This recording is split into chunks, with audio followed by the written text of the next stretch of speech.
all, my name is Rage, and welcome to a Rage Perspective on Divinity, Original Sin, a top-down tactical RPG that you should really keep your eye on if you are interested in RPGs at all. The more I play this game, the more endamored that's not the right word. Endamored?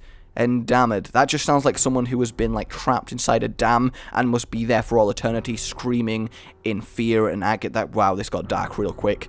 But damn, that would be a horrible way to go. Enamored.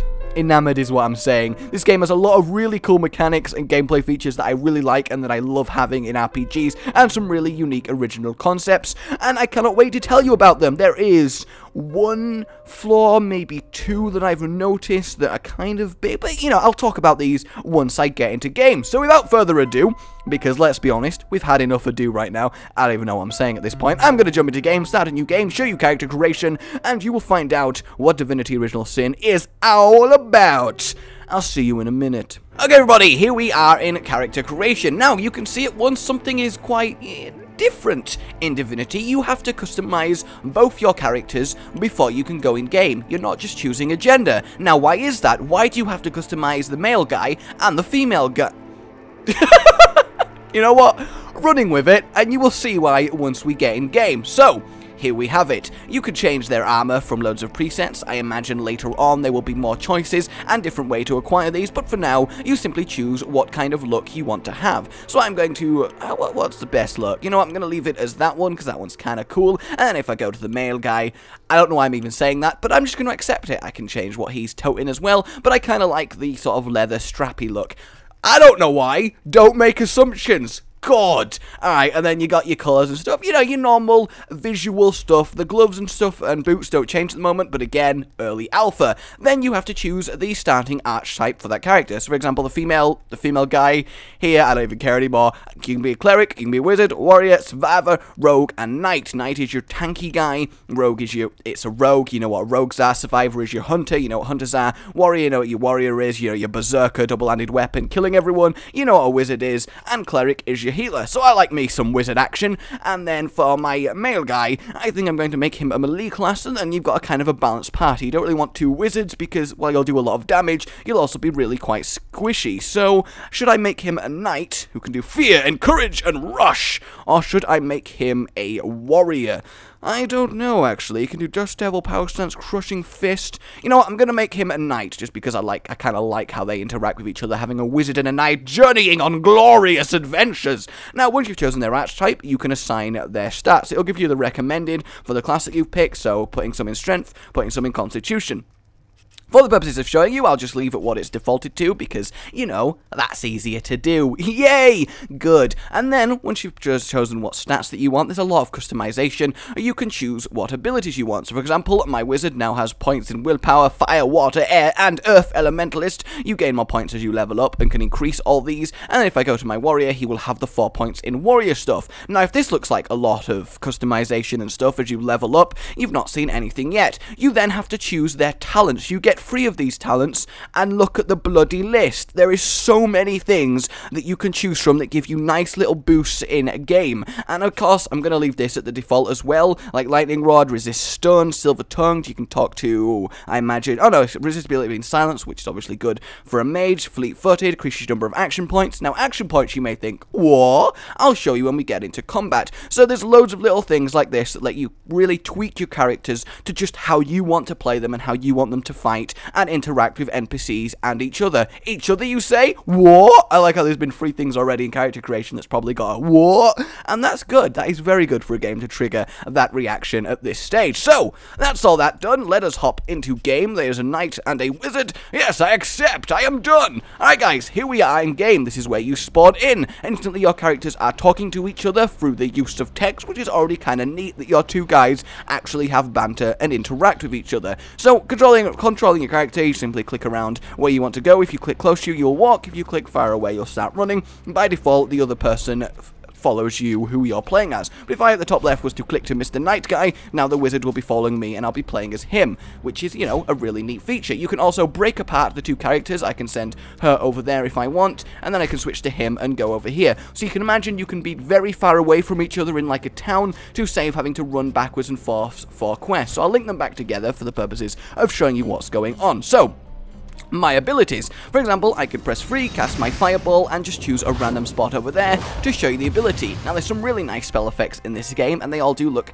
very promising. Teleportation is also really cool because, for example, if I cast it on my ally, and yes, you can cast all your harmful spells on your ally, I just teleported him into the air, so he takes fall damage, which is a really funny thing to do. And then I did that totally planned because now I can show you the healing spell that you get, which is going to heal him right up. For the knight, you get Rush, which I imagine you can. Yep, look at that. Really neat little spell effects. I really do enjoy. I am a sucker for good spell effects. I really am. You'll know that about me. I fucking love spell effects. Now, the shell. We can pick up the shell. I love how people pick up in this game. How good is that? You, like, summon it to your hand. Just little touches like that I really enjoy. So now we've got our shell, which I'm not going to explain action points right now. I'll explain them when we get into combat. So you start the game, and you're just exploring around, getting used to everything. Now, this does bring me up one of my complaints that I have in the game. I feel like controlling your character, and this is mainly the only negative I have, the actual interaction and moving your character around and stuff feels a little slow and clunky, like you're thinking and clicking faster than your character can actually handle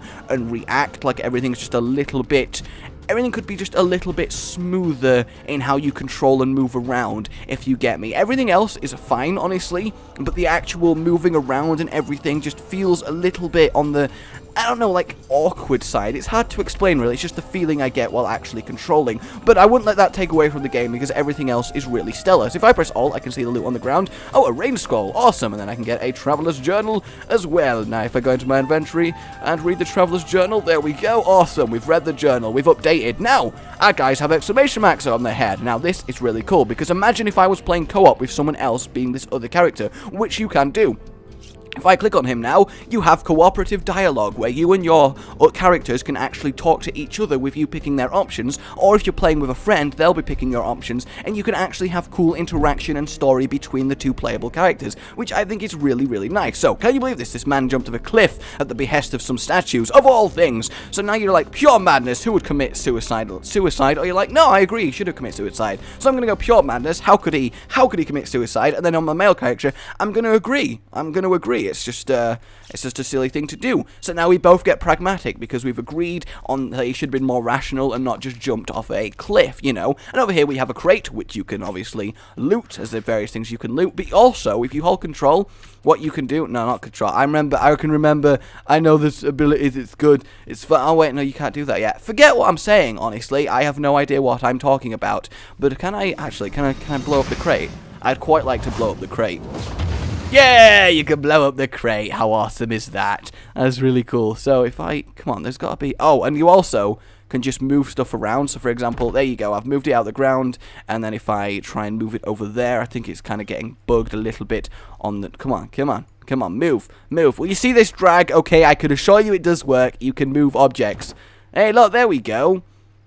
Yeah, right? Yay, there we go, it does work, but the controls being alpha, it's a little bit clunky right now. And you can also actually attack the crate if you just click and kill it. So what I like is that you can loot it like normal, click in it and actually look what's inside, or you can just kill it, because we all love wanton destruction. So, good. We've got our quest log as well, which gives you the hints of what's going on, kind of guiding you in the correct direction of where you should be going. So if we go in that correct direction of where we should be going, I will now introduce you to some combat. Yes, indeed. So over here we see some crabs, and here we go. We are now in combat, and you may be thinking, whoa, what's going on? What's these points on your bars and everything? Well, that combat in this game is tactical and turn-based, which is really cool. At first I was like, oh, I wanted it to be action, but then once I started actually playing the combat, I was like, this is actually really cool. So if I use my rush, in fact, no, I'll save that to get into battle. So right now I'll just use my turn. Each one of these moves is an action point. You regenerate some action points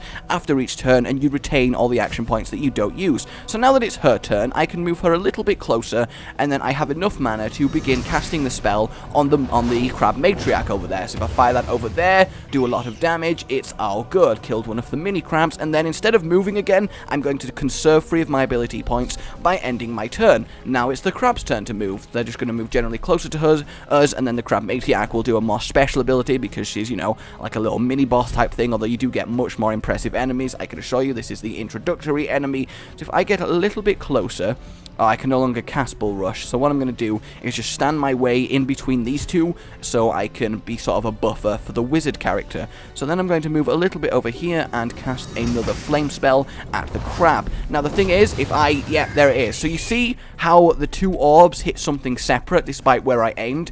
Actual collision happens in the game. Things, you know, a lot more physical than they normally are. Let's get physical in an RPG. So for example, if that crab hadn't blocked the fire spell over here, I would have hit my ally with that fire spell. You can friendly fire if you're really bad at aiming or just feel like being a dick. So, you know, both things hold true for me. So if I get the bull rush and I'm going to be like, I'm going to rush over there, boom, fuck it up. How awesome was that? Just straight up killed it. I love that spell so much. And then instead of actually doing a spell on this guy, honestly, I think I'm just going to stab him in the face with my staff a few times. Oh no, I don't have enough ability points for the second attack. That's awkward on the poor wizard. Oh no, apparently the crabs much prefer the idea of going after Mr. Knight guy, who's really hard to kill. You know what? I'm not going to. Wow, the Knight guy is really strong. I'm liking this. Yes, indeed. Can you attack him? No, you're out of points. Next turn, I am going to attack you. Boom, get owned, and I'm going to attack you. Oh God, dodge. No, the crab. How did the crab dodge? It's a crab on the ground. You're hitting it with a. I was like walking away because I just assumed I'd won the fight there. There we go. I've won the fight in the world's most agile crab you've ever seen. Alright, so if we continue on up here, that is how combat works. It obviously gets a lot more intense, a lot more enemies, a lot more tactical. That is just the first introductory combat, which I think is really cool. So you continue exploring the area, doing what you would normally do in a game like this. Just explore, adventure, have fun. It's all good. And then over here we have a waypoint which lets you TP between other waypoints you have discovered. For example, a waypoint in a city that you might find. You can then teleport back out into the wilderness and continue your glorious adventure. So if we follow the path down here just to see what's going on, heading towards where we're supposed to go, you know where you're supposed to go based on like reading your quest text and everything. There's not just like a straight up marker of go here. So now we get to these guards. They're like, hold it there, orc scum. And we're like, whoa, we are not orc scum. We are source hunters. We are official. We want to go to this wizard and see what's up. Agreed. I'll agree with you, my comrade, when I go to the wizard. So obviously I'm not going to go for every dialogue option because that would take a while. But there is a lot of dialogue in this game and it's worth reading because it is quite interesting. I also love the idea of the characters interacting with each other and conferring while talking to NPCs, especially if that person happened to be someone you're actually playing with. I know I've said that a lot, but I really want to stress that's a really cool feature of this game. So, you know, keep looking in crates and stuff. Now, if I wanted, I could legit flamethrower this guy, make him an enemy and have a fight with him, which is really awesome, considering that a lot of games just don't let you attack your friends in that way. So we'll acquire a hammer, we'll acquire a tomato using the power of vacuum suction. That is a power, it's an official class. I'm going to be a vacuum suction wizard. I whip out my Henry, and that... I whip out my Henry. What's your Henry? Nothing. Honestly, it's a vacuum cleaner. So now we've come down to this beach, and we're suddenly in one hell of a bigger fight. So I'm going to have to end his turn just to see what's going on. And then over here, we have invisible models. Alpha, everybody. Yes, indeed. I imagine it's 3 soldiers fighting one of the orky dudes. So if we rush this guy, this young orc trooper, boom! He did not take a lot of damage, all things considered. Actually, that's really awkward. Oh, I did take more damage from that. Can we attack again? What do these do? Encourage your allies around you, give them more buffs, and then fear the enemies. Okay, that's alright. You can stay there. You can move a little bit back, and then a little bit over here, and then what I'm going to make you do is you're going to flame the shit out of that guy. Please don't accidentally hit my ally. Yeah, like a boss. And now it creates like a fire spot on the ground which burns people. Hey, look, the invisible models have gone in, and we got the orc trooper, and they're all kicking the shit out of him. Awesome. The NPCs are really strong and actually helpful, which is cool. Then we got the main guy, which is the dark cultist, who is leading these orcs, much to our what? Because humans don't lead orcs. This is really weird. Oh, and Mr. Shaman over there just healed the shit out of the trooper. We can't be having that. No, we can't. Mr. Nightman. Roderick. Is he Roderick? Yes, he's Roderick. I'm gonna just go over there and fucking kill that guy. Yeah, you know what? I'm gonna ignore you, trooper. I'm gonna go kill your shaman friend because I want to ram a sword through his face. Not that I'm aggressive or anything like that, but you know, sometimes you gotta have fun. And I'll move her over there like so. But you see how kind of large scale the battles can get. with all the turn-basedness and the fact that it is actually, you know, reasonably tactical. And the harder the game get, the more careful you'll have to be with your ability point spending, working out how many you want to keep so you can do a bigger turn, or just move a little and play defensively. I can really see the actual options of what you can do and how to go about beating a difficult large group of enemies being really quite in-depth. You've got to remember that this is very early game, also in alpha, so the battles aren't going to be as intense or tactical as they will be the more you progress. So I'm going to go over here and attack that shaman in the face, and then it's her turn, and I'm going to move her out of the fire because standing in fire tends to not be good for the health. How many action points? So I can move 2 out of the fire, and then there we go. See, I already there, just a little example, the fact that I had to work out how many action points I need, what I can afford to do in order to complete the turn that I would like to complete. My human friend's doing a lot more work than I am. I'm just apparently very inadequate as a leader of quests, but I am a leader of quests nonetheless, so respect my authority, orc dude, who is a young orc. That's a young orc. He's massive. What about that orc is young? Jesus. What about that orc is young? Well, Jesus is quite young about that orc. That's what I'm saying. So I cast fear. I'm going to cast fear on this guy. Roar! Yeah, and they did a saving throw, but it failed. So you've even got some D&D type dice mechanics going on in here, which is really nice. And then you're going to end your turn, and I am going to fire another fireball at Mr. Shaman. Burn! Burn! And he did burnt, and it was glorious what I saw I did that day. The kills were strewn upon the battlefield, the slaughter was glorious, the blood spilled, we could see the red, the fiery ashes incinerating all who stood before us. The cat could do nothing. Literally, there's a cat on the artwork, which is part of the battle, and I can only imagine that cat is there just to general provide amusement, I guess, because, let's be honest, if you saw an enemy army cresting the ridge, and then suddenly loads of cats were at their feet, you'd be a little bit, these guys are either retarded or crazy, and I'm not sure which one it is. Sir, I require fleeing from this battlefield. And then the sir's like, no, we will fight these cats. We will fight them till the end of time. Sir, I mean, we're only here for a few weeks. Can we not fight them to the literal end of time? I mean, I would like to do more in my life than fight cats. Are you disrespecting my authority, Private? Are you saying you would not like to fight these feline foes? Think of your families back home. Do you want these cats to be entering your house and being adorable and making them love them more than you? But sir, I'm pretty sure that seems very unlikely how they would get there and specifically find my cats. Do you question my authority again, young trooper? There will be 20 lashings for you when we return. I'm going to specifically make sure you survive this battle so I can punish you myself. And then the trooper secretly thinks, yes, my tactic of survival pays off. I am a genius. And then the sergeant's like, you said that out loud, trooper.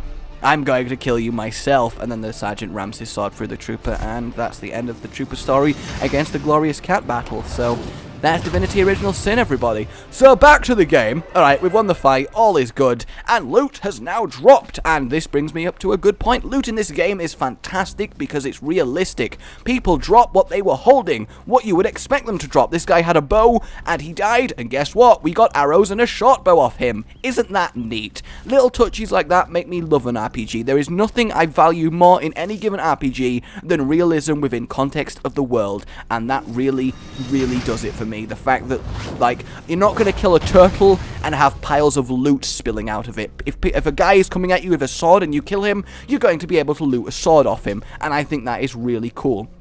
For the most part, it's realistic. They've got a really good balance between realism and, you know, actually getting enough loot to find it interesting. What's with all the ruckus? It was orcs, and they were led by a human, and, you know, it's really crazy and stuff, and I don't care, because right now I'm trying to show people this game, and Mr. White Man with a whip, you're preventing this, so I'm white-haired man is what I meant.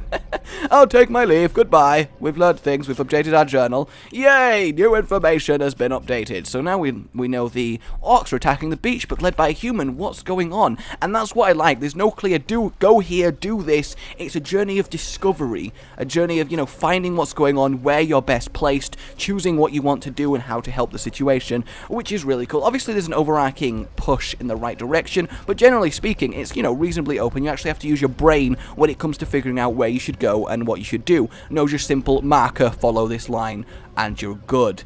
So over here, there's loads of people trying to put out a fire, and then I'm going to show you another really cool thing in this game. So if I go over here, up on this boat. Yes, indeed, we're now in the town. This boaty guy over here, there's just a guy called Conrad and a sailor over here. So if we talk to Conrad, I'm like, tell you about yourself, what do you think of the attack on the harbour? You know, I'll take my leave. We've learnt stuff from him, but what I could do, if I was the type of person that I am, is just straight up cast a fireball in his face. And he's like, dude, watch where you point that thing. You just fireballed me. What the hell? And if I was like, actually, you know what? I'm just going to kill you, and now he's dead. See, that was kind of a bad example, because I didn't expect him to die, so I'm going to do it to the sailor. I'll slowly damage him, alright? So he's going to lose his patience very quickly. He thinks I'm being accidental, but really, I'm just trying to provoke him. And then suddenly, right, next hit probably, hit after that probably. Come on, please do it. No, okay, no, we just killed them. They have too low health. Basically, what will actually happen is you'll go into the turn-based combat mode. They will have turns, they will try and fight you and kill you. You know, it goes into proper combat. You're not just slaughtering innocents like I may have accidentally shown there. And then I love this. Roderick, another innocent has fallen. And I'm like, innocent? Ha! It's target practice. There's no true innocent. And then we're like, true. All civilians are fair game until proven otherwise. I just love that. You know, we could have this conversation where we're now dickheads. And I like that this would call moral disagreements between you and the person that you're playing with this game with. It's really, really funny to me to see that happening. But I can assure you, attacking civilians does make you go into combat tactical mode. It's not just walk up to them and slaughter them. That was a terrible example on my part. And also, stealing works exactly how you'd imagine stealing works. However, I don't think there's anyone to actually see me steal this, so I'm just going to nick everything real quick, sharp-like. There we go. Oh god, no, the worker noticed me. Hey, it doesn't belong to you, put it down. And now we're like, oh god, we've been caught stealing. And then I'm like, we're source hunters, we should be able to steal anything that we want. Source hunting is no easy job, we'll just steal everything. And that's awesome. And then we discover the other waypoint, that would connect me back to the one that I previously saw, and all is good with the world. So if I was to go up into the market, which is up here, I can actually just steal things from the stalls, but what will happen is people will be like, you thief, and then everyone in the town will try and kill me, which is of course something that I don't want, because it will mean that I will die and lose and have to load, so there you go. Also, there is a sneak option, which like puts you in this little bush that you get to sneak around with, and basically any area that's dark, you are cool to sneak through, whereas any area that's light, you are most likely to be seen. So if I was to walk into this light area, past this guy, you know, sneak has failed, and he's now seen you. So if I was to go up here and start sneaking where no one can see me, and as long as I stick to these grey areas, I'll be able to sneak around pretty much unnoticed, which is a really neat mechanic. I've not found any practical use for it yet, but then again, I'm not very far in the game. It's just a cool thing that's in there. You can also sheath and unsheath your weapons, which I imagine will affect certain NPCs and how they view you, just general stuff like that. Little touches of realism that make this game really, really cruel. Cruel? It makes the game so cruel! And you can zoom in and zoom out as you want. And then little events that you come across like this. We just walked into the market, this person is trying to steal a fish, and the other person is obviously not. And then we're like, are you in the habit of stealing? I would never dreamt of resorting to petty theft, but I'm starving! And then I'm like, this is going to be interesting. I'm just going to watch. And then we're like, I'm going to side with the merchant. And then, but this guy, right, I'm going to disagree with my party member. So now that we don't agree, we go into this. And then I'm like, if you encourage criminal theory, I'll have to treat you as I would any other common critical. Critical? Critical! Critical! Criminal is what I meant to say. And you're trying to intimidate your party member, or you can reason with him, charm him, or simply do it his way. I'm going to try charm him, simply because I am playing the female character, and I'm like, you know, I could charm you. I'm just going to assume that's, you know, and then you could have this, look, ethics are fine in theory, but would not stop me from helping you through it. Like, how cool is this that you and the person you are co-op playing this game with can have these conversations? I really love that. Okay. Let's, reason. No, we'll do as I say. So, in the end, the female character won the discussion, and she now gets some righteousness for technically abiding by the law no matter the mitigating grey area circumstances, which is really neat. So if I press Alt here, you can see all the things that are around here, and really at this stage, ladies and gentlemen, there is not much else I would like to show you in this game that you don't already know already. You've seen all the unique mechanics, you've seen how combat works, interaction works, everything else will just be me playing more of the game and showing you more of the story, which you may like to see, but I would rather wait for a more finished finished version of the game, or indeed the finished version of the game, and then I can play through it properly for you, or maybe get Hollow or Fluke to be the co-op person and play through this game, because I am very interested in doing that, because it is very promising. And then if I just finally show you the level up, so we leveled up when we killed those guys. It's usual, you know, you put your points into something, and then you put your points into some abilities. I don't have enough to go into there, so look, I've increased my Air Elementalist, and you got your talents. You'll eventually be able to choose more talents, and then these are all the things that I've been getting from the speech. You know how it works. And then you get spell scrolls, so for example, if I use this rain scroll, and kind of just make it rain on this poor person over there, that's a really cool spell effect.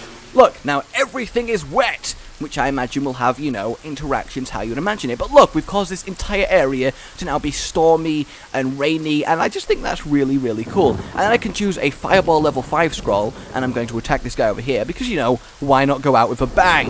Boom!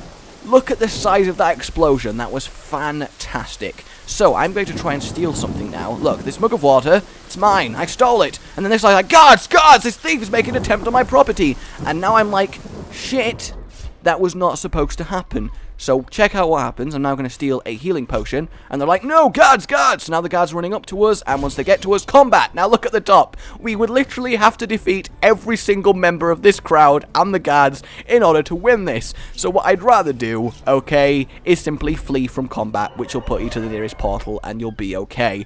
Because otherwise I would have get slaughtered. Which I really do like, though, that the entire town attacks you if you try and steal stuff. Which, you know, is awesome. And another thing I'd like to point out is the music in this game, from the menu screen and actually in game. I really like the music. It's really epic. It feels awesome. I do enjoy the sounds in this game. And really that is about it. Apart from the general clunkiness of how moving around and interacting seems to feel, it just doesn't flow or is as smooth as I'd like. It's so hard to explain that technically. It's just a feeling I get while playing it. I just like everything to be a lot more like tighter, just you know what I'm saying. You know what I'm saying. I want it to feel like a smoother interaction. But everything else that's going on is really good. I'd like to know what you guys think of this game so far from what you've seen. Have you heard of it? Are you excited for it? Do you like it now? That kind of dealio. And yeah, my name's been Rage. That is all I have to say on Divinity Original Sin. Oh, also, one quick thing is it would be awesome if everything was voice acted. However, that's a silly, like, complaint to have because voice acting is stupidly expensive. And honestly, it's fine to have text. It's still immersive.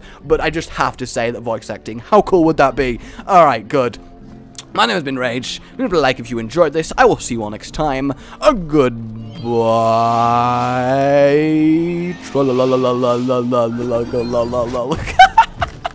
That's so much. Oh god. A goodbye.